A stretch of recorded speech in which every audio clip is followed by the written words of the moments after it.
با سلام خدمت تمام هموطنان گرامی، به ویژه مهاجرین افغانستانی، انشالله که جور و صحتمند باشید. همینطور که میدانید کارت آمایش یکی از مهمترین مدارک هویتی شما در ایران می باشد. در ادامه به سوالات متعادل در مورد این کارت پاسخ خواهیم داد. در پایان ویدیو یک خبر دیگر است، حتما ویدیو را تا آخر بیننده باشید. خب میریم در ادامه ویدیو با ما باشید.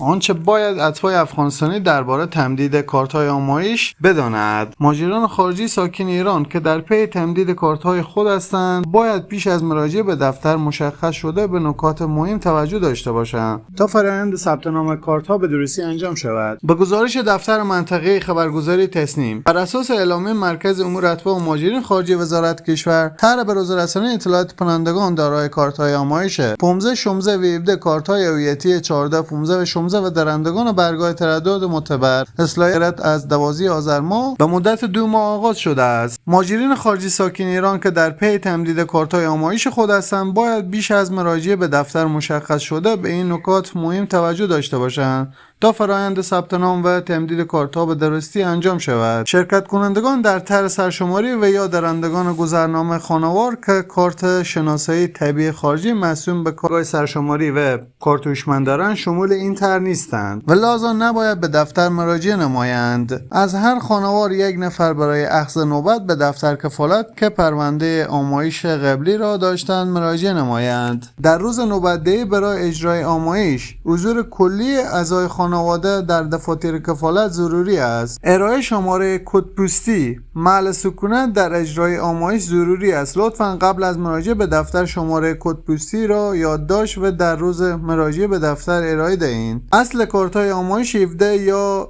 هویتی 16 و یا کارت‌های شناسایی طبیعی خارجی مرسوم به کارت هوشمند و یا برگاه تردد بدل از کارت معتبر در سال 1430 کلی اعضای خانواده افسر درندگان کارت‌های آمایش 15 و 16 که در سنت قبلی از اجرای طرح جا ماندن نیز میتواند در طرح آمایش 18 شرکت کنند. چنانچه حضور یک و یا چند نفر از اعضای خانواده در روز نوبت به دلیل پزشکی کولهت